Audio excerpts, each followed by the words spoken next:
Nag-umpisa na nga ang PBA 50th Philippine Cup last October 5, 2025. At Manila Clasico nga ang opening game ng PBA 50th season.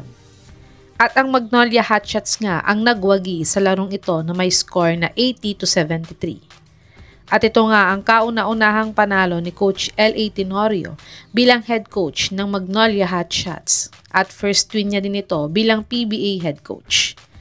Pero tumuloy na nga tayo sa topic natin ngayon na PBA Power Ranking para sa 50th Philippine Cup. Top 12, Terra Firma Jeep. Muntik na ngang mawala ang Terra Firma Jeep na team ngayong 50th season sa PBA. Ito ay dahil binibenta na nga ang Jeep last PBA off-season. At ang masugid nga na gustong bumili sa team na ito ay ang Sambuanga Family Sardines at Star Horse Shipping Lines. Pero ni isa sa kanila ay hindi nabili ang Terra Firma Jeep dahil nag-failed nga daw silang parehas na mag-comply ng requirements sa PBA.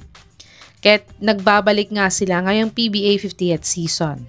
Pero sila nga ang pinakakulelat sa power rankings natin ngayon dahil kahit nakuha nga nila si Jeyo Chu as a number 1 pick sa PBA draft dahil nawala pa din sa kanila ang mga key players nila ngayong off-season gaya nga ni Stanley Pringle, Terence Romeo, Aldrich Ramos, Aljun Melesio at Javi Gomez Deliano.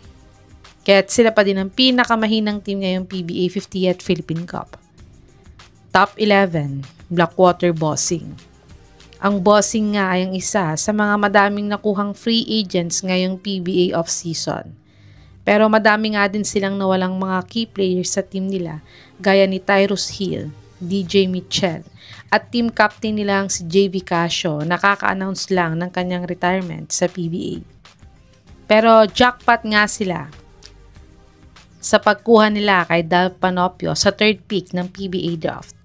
Kaya't ngayong conference nga ay matutunghayan natin ang backcourt duo ni Dal Panopio at Cedric Bearfield kung kaya ba nilang dalhin ang team nila hanggang PBA playoffs. Top 10, Titan Ultra Giant Tricers. Hindi nga gaya ng Terra Firma Jeep ay ang Northport Batang Pier na team nga ay naibenta na sa Pure Blends. Pero pinalitan nga nila ang team name nila sa Titan Ultra Giant Tricers. At madami nga ang nagawang off-season moves nitong Titan Ultra sa pagkuha nila ng madaming free agents. Pero ang aabangan pa din natin sa Titan Ultra kung masasign nga ba nila si Greg Zila ngayong conference at mapapasign din ba nila si Dave Ildefonso para sa PBA 50th season o ititrade na lang siya para mapakinabangan ang PBA rights niya. Top 9, NLEX Road Warriors. Ang NLEX Road Warriors nga ay walang free agent na kinuha ngayong PBA off-season.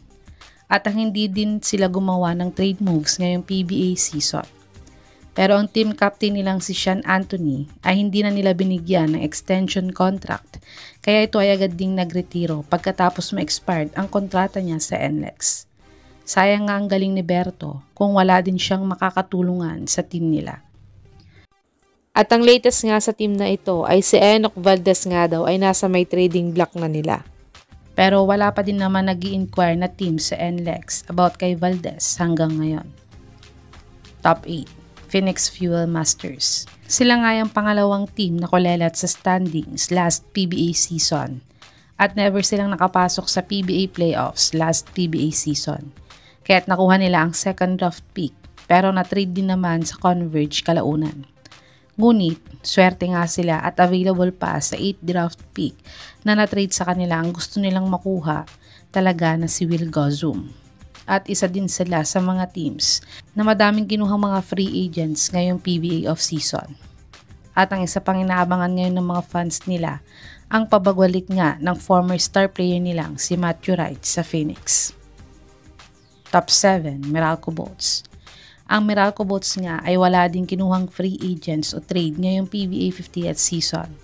Pero binago nga nila ang design ng mga jersey at logo nila ngayong PBA 50th season.